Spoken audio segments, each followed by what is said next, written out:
Welcome back to the courtroom, where tension is rising and the stakes couldn't be higher. In today's felony hearing, Lawrence Buckner finds himself at the center of explosive allegations from alleged witness threats to a fiery courtroom outburst. What begins as a routine discovery discussion spirals into a dramatic clash between defense, prosecution, and an emotional defendant desperate to tell his story. But is this passion a plea for justice, or a tactic to derail the system? Stay tuned. This hearing is about to take a turn you won't believe. Court, that's called the case People versus Lawrence Buckner. State your name. Lawrence is a family Buckner. All right. Go ahead, counsel. Mr. Johnson, go ahead. Good morning, man. Please, this Honorable Court, Kareem Johnson, on behalf of Mr. Buckner. All right. What are we doing on this case? Yeah, I have received all discovery and police reports with body camera. We're asking this matter be set for exam. However, Mr. Buckner has, I believe, 3 witnesses that I think we will want to ask the court to take testimony from at the exam. So I'm asking for some extra time to make sure I can get those witnesses subpoenaed to court. Any objection to that, counsel? Joe, I don't object to the outbreak exam or to defense counsel's request. However, lead counsel is new on the case. He's not aware of something that provides the public defender up. Earlier this week, this defendant made threats to the witness at preliminary examination. And you charge as Sir, you need to face me. and you charge as an authorized against this defendant as a result of his conduct. And as a result of that, you charge being authorized to or requesting remand. So we have previously advised the public defender's office. Judge Rand Washington is in the office. Your Honor. Your Honor, this is, Sir, I will give you an opportunity to address the court, but you're not going to interrupt You're not going to interrupt anybody. You're interrupted. Yes. This exam was held on Tuesday, and after the victim in the case had testified, Mr. Buckner, during a break in the exam, threatened her in the gallery, and we did end up charging him with threatening to injure a witness. And this is a victim that he was not supposed to have contact with, as she was a victim on the FA case. So in that sense, he had violated the bond by contacting her in court and also threatening her with criminal charges, which is why we would be asking for his bond.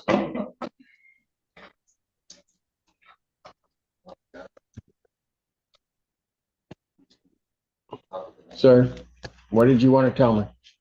sir. Well, Mr. Buckner, I advise at this point you don't make any statements. Mr. Johnson, I need to speak because if I don't speak, the prosecutor said they want to lock me up in remand. It's up to Judge Simpson. So I have to present my portion of the truth. If I don't, I'm going to jail. Like, I have a family to support. Please, like, I am not guilty. And this is what I, Well, okay, okay, on Tuesday, I had a hearing for a situation that I was allegedly accused of, right? During that hearing, it is my belief, so let me just say that, it is my belief that the coerced witness messed up the testimony. So they said that the witness said that I threatened her. I never threatened her. They said that they went to the officers, they had stuff on body cam, sir. No, it wasn't that. If you go on body cam, I was talking to my aunt Sandra Lamont and my family member, my phone was going, and I was talking to them, and nothing out my mouth said, I'm gonna threaten that lady, I'm gonna get that lady. They have been trying to harass me and my family ever since that I got shot on Father's Day, and I didn't cooperate with the police investigation. I got shot 9 times and 1 time in the head. 2 days before all these incidents happened, please hear me out. Deputy Caruso from Washington County kept coming to my house saying, you need to testify who shot you. You need to testify who shot you. I said, Mr. Caruso, all I want to do is live my life. I got a family. I got my brothers here. I got people that I support. I don't want nobody getting killed. I died twice in my brother's arm. The next day, I got in an incident with my lady friend, and it went from a domestic violence to a stalking. Ypsilanti police officer Tyson came in to Washington County Jail. The very night I was arrested, tried to read me a personal protection order. I said, I don't want to do it, and I didn't do anything wrong. The next day I woke up, I had stalking charge. That was dismissed. That was the malicious prosecution is going on. Please hear me out. Then Jacob Dillon came to my house, tried to run me over with a vehicle. I punched his window out. I go to jail for that at my home. Okay. Then I come to court, and the prosecutors, Judge Lorraine Washington is an eyewitness. This same prosecutor, while we was in court on camera yesterday, sir, while we was on court on camera, just please hear me, said Mr. Buckner is threatening my witnesses in court. This is what this same prosecutor said. Judge Lorraine Washington said, no, he's not.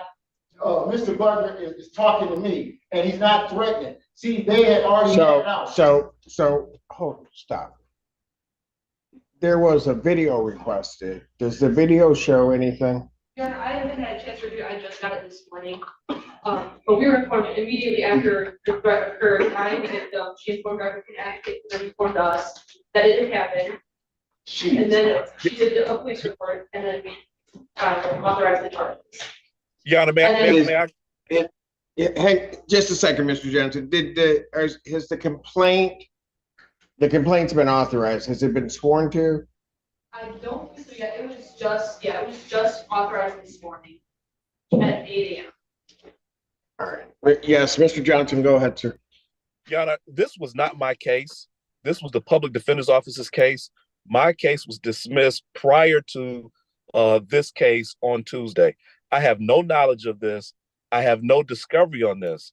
So I can't effectively address this and make sure my client gets his due process rights in terms of a bond revocation hearing. I understand that this may have just happened Tuesday and all the police reports and video camera have not been gathered. But I do think it is unfair to address this right now. Mr. Buckner has always showed up to court. He's always showed up to court timely.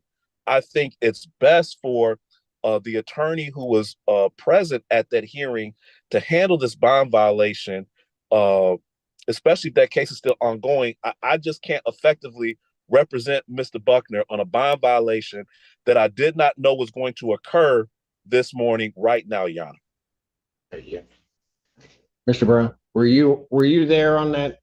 I was not, Mr. Michael. First of all, one round that I was not there. Mr. Michael Gaddy was. I'm not sure is this being handled as a bond violation.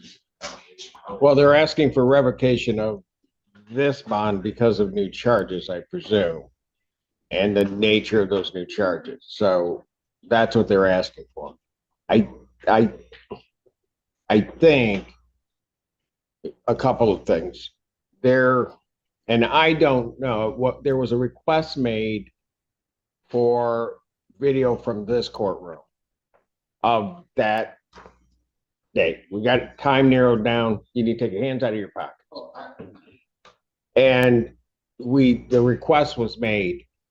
I checked with Judge Washington because she was the judge presiding as to whether or not she had any objection to that. She did not. That was, I think, Byrne provided to the people in this case. They have not had an opportunity to review it. So as it stands now, these allegations that they have violated nothing's charged.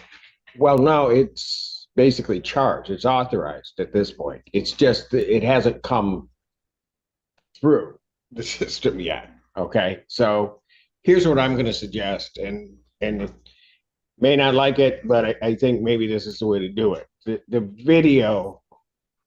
Somebody from your office, Mr. Brown, was handling his exam, correct? Yeah. Okay. We just talked to him about it. He didn't see anything. So what I would do, and I get Mr. Johnson's point, he's trying to do that. What I'm going to do is temporarily take the defendant into custody. I want that video provided to Mr. Buckner. Mr. Buckner. I don't know what's on the video. I did not view it myself. And then have counsel look at the video, and then I will myself look at it when I get a break to be able to do so, and then make a determination if based upon that, his bond in this case should be revoked. I think that's probably the fairest way that I can potentially do. Yes, sir. Sir, I appreciate you first and foremost for this opportunity. Can I say just to the court that upon looking at the video, prosecutor said that this is when I want the whole court to hear it. I physically said that I was gonna threaten and get this woman. Sir, first of all, I don't want you saying anything about what's going to be that new case coming up. I don't want you saying anything. I'm not going to hear it because you're going to end up hurting yourself. What I have said is you will be going into custody. We will then, and I'm not saying even at this point, I'm going to keep you in custody. A video was requested. I'm going to give, the prosecutor's got to look at it. I'm going to give counsel that was handling it at that time an opportunity to look at it also. Mr. Brown has already indicated they spoke with your attorney at that hearing and he did not witness anything. And I don't know because I was not the judge presiding. So this is the best that I can do to try to figure it out, at least preliminarily. Mr. Judge Simpson, I'm a very honorable person. I'm asking in all due respect.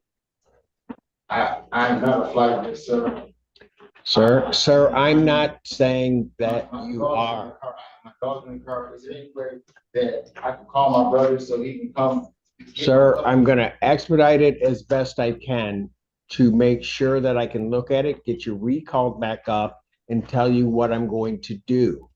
But I think everybody has to look at it. Mr. Johnson's not here, so he can't himself look at it, but it affects his case. But the people that can look at it can do that and maybe get in touch with Mr. Johnson. I don't know, but I'm just saying that's the way I'm going to handle it at this juncture. All right? You don't represent me. Okay. So the guy that represents me is Mr. Gotti. Mr. Gotti is the key factor that you being here.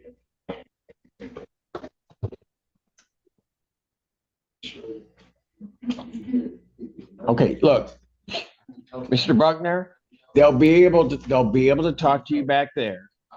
But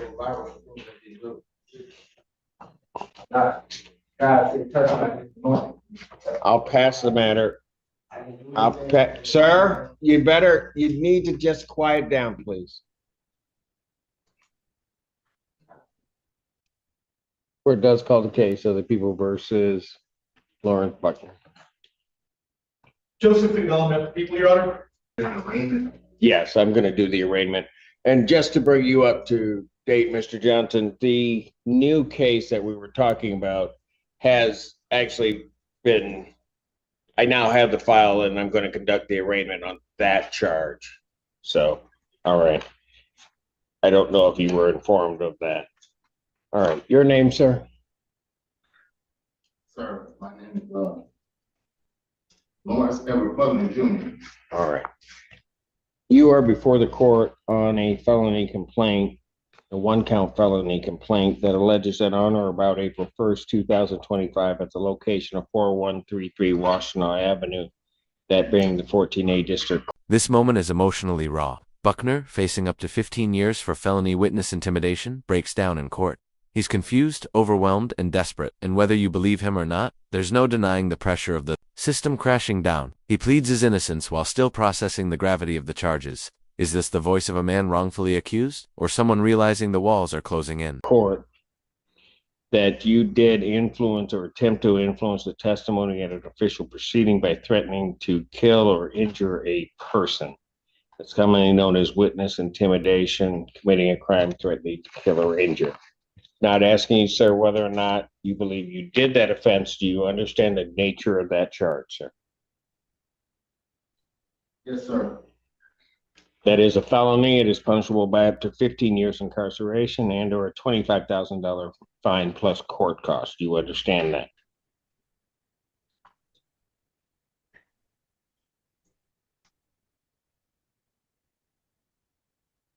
You understand that, sir? And you understand also, sir, that a consecutive sentence may be imposed for any other conviction. You understand that?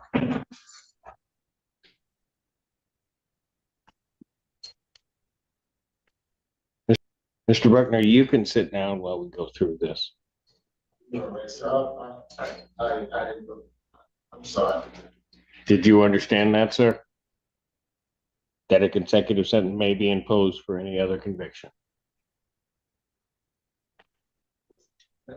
Sir, forgive me for my emotional upgrade. I don't know what to say right now, sir, and I truly apologize to the court. I don't know what to say yet. Well, I just need to make sure that you understand and can answer the questions that I'm asking. I need to make sure of two things primarily. First of all, that you understand what you charged with. You told me that you do understand that. The other thing that I need for you to understand is what the maximum penalties are.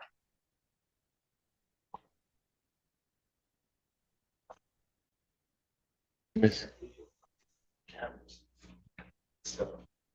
So there's no video.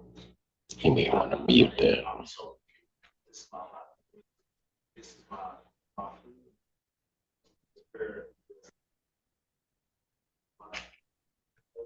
my freedom is just snatched from me, and I was understanding in this Sunday where I came to that y'all just charged me. See, I told you I got shot in the head, so you got me hearing the wrong thing. Okay, and you said it wrong. Video, but now you tell me no video. That's what I'm not understanding, because the whole basis of my freedom today was Judge Simpson in the video, and that's why I need help.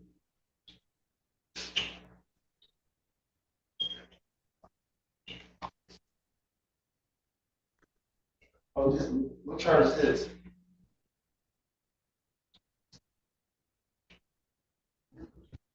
This is the charge of having April 4th and Judge Washington court. Okay. Okay.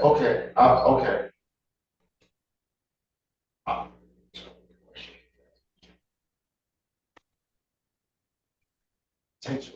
I understand the potential. I just, from the time, and I apologize ever since, and I'm a little slow right now, so I apologize to the court ahead of time. Y'all be further ahead of me.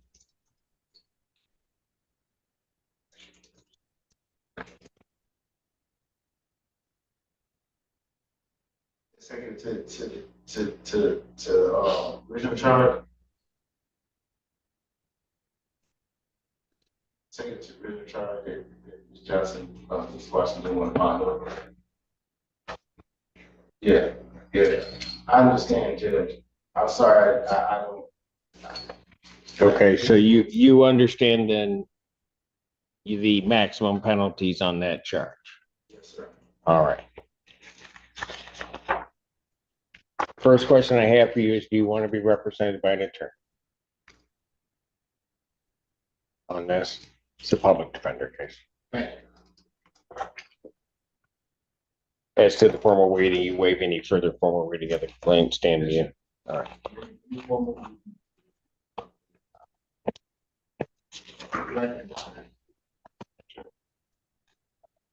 All right.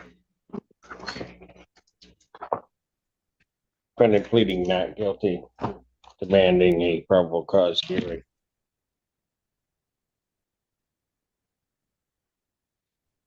Court will enter that plea. Set a probable cause hearing, and Mr. Johnson, before I set that date, were you asking for an adjournment of the other case? You were asking for that to be set for exam, were you not? I was, Your Honor, but based on these new developments, I think. In jail. I'm not trying to stay in jail, Mr. Johnson. Like, please help me. I'm not trying to stay in jail. I will. Like, I don't want you to tell the judge to adjourn something.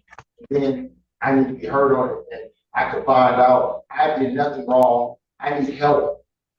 And helping me is not leaving me inside Washington County Jail or trying to put me on some type of crazy bond. Like, Your Honor, I need help. okay, Mr. Buckner, Your Honor, based on my client's representations, I still ask that the court set this matter for exam. As I indicated this morning on my case, Mr. Buckner has, I believe, 2 or 3 witnesses that we would like to try and call at exam. I need some time to subpoena those witnesses. So I was asking the court for an extra week. So if we were setting the 15th, you would be looking at, say, the 22nd, you're saying? Yes, sir, Your Honor. All right. Any objection to that from the people on case ending in 1120? No, you're saying that the 22nd is not. All right. Well, all right. Right, but I think that will be before Judge Washington. All right, and on that case, his bond would continue. So on the other matter, I'll set preliminary examination and I hear what the defendant is saying. What date? April 10th, 2025, 9 a.m. on that matter. As to bond in this case. Allegation here is that my client allegedly had some outbursts and witness. I had a chance to look at what was available on the equipment. There was nothing. They will be able to probably follow stuff. Thank you. Response. Thank you, Your Honor. In this case, as in many things, context is key. This exam was first this Tuesday. At that time, the victim testified and examined. The defendant pointed a gun and racked it at her while she was working as a security guard. It was after this that the defendant asked to go to a bathroom. Walking out, threatened her in the gallery. She immediately reported this to the victim advocate and his assistant prosecuting attorney. Specifically, this defendant said, "You're lying, a lying fucking bitch, I'm going to get you." This is right after she had testified being threatened with a firearm by this defendant. Based upon this defendant's conduct, people believe that a $100,000 bond, no 10%, is appropriate in this case. This was very clearly an attempt by this defendant to intimidate this witness with regards to the case at District Court at exam. The condition of the bond in that case, case number 5-121. I'm sorry, I may have misread that case number. Was that she had no contact with the victim, and here he is in court threatening this victim. This is not taking place in a vacuum. This defendant has a pending misdemeanor domestic violence case, the FA case that was the subject of the exam involving firearm, and malicious destruction of property felony case. Based upon this conduct, based upon his extensive criminal history, they frankly have extreme concerns for public safety and victim safety. We're asking that as a condition of the bond in this case, that he have no contact with the victim in Hudson, have a no-go order as for residential place of employment. And frankly, Your Honor, it is this defendant's conduct which has brought us to this point. And the fact that this threat was uttered during a court proceeding immediately after the testimony of the victim is greatly concerning to people. And to our mind, points to a need to set a significant bond to secure the safety of the public and the state. So I'm going to respond, John. Yes, sir. Obviously, very clearly, means something different to the prosecution that Lynn described it as an angry outburst. It doesn't rise to showing any intent to keep anyone doing anything except that angry outburst. They went ahead and tried to get out charge of witness intimidation. This is something based on what they saw in the context and unproven charge. But if it were directed at the victim in that case, that irrespective of what's being said, that would be improper conduct, you'd agree. That's right. Making a bond with a separate case, and that's exactly what's going on. They can certainly say you shouldn't have said anything, you shouldn't have had an angry outburst. That's a bond violation. That's exactly that. Context. What is concerning in this case is that if what is said, and I disagree with the defense, that there has to be something where they did that there. If said, if what is indicated was said, which oddly is consistent with, in some respects, with the underlying offense and what is said, which makes it even, I will have to say more frightening if it was said.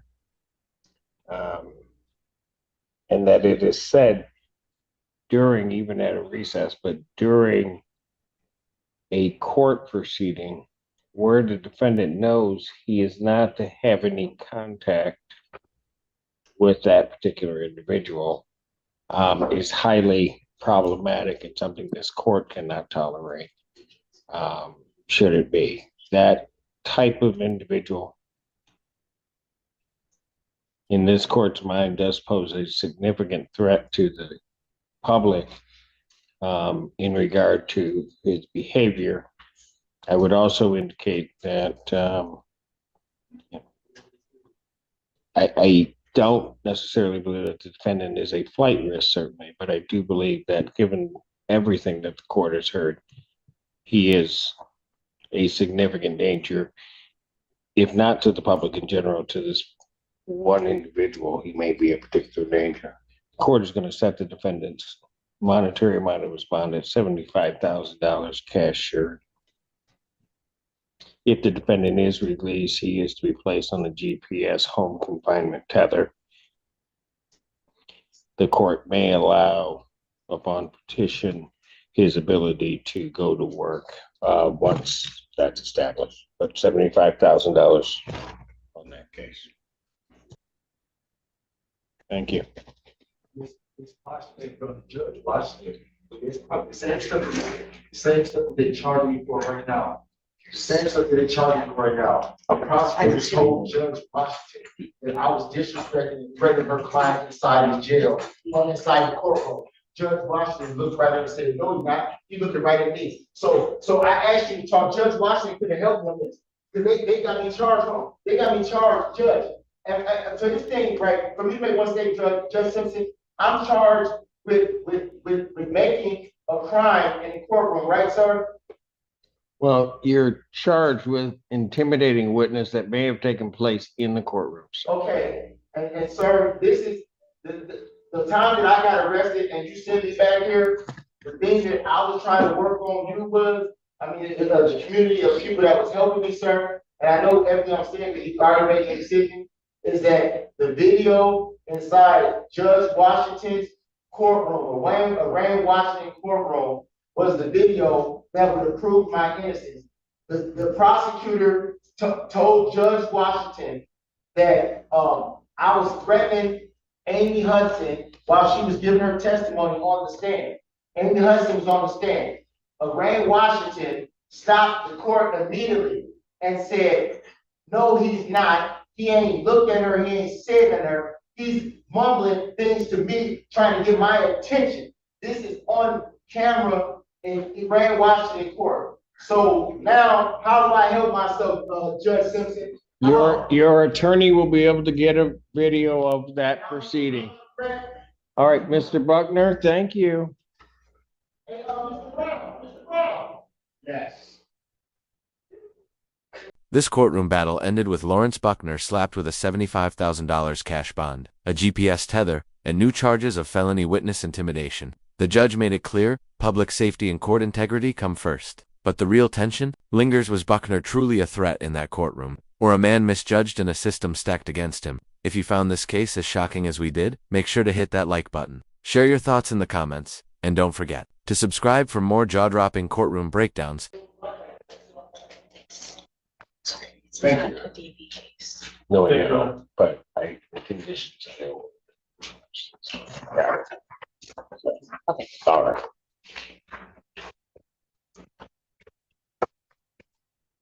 Thank you, Mr. Brown, and I appreciate that lesson on how to conduct a court. No, I always appreciate the help.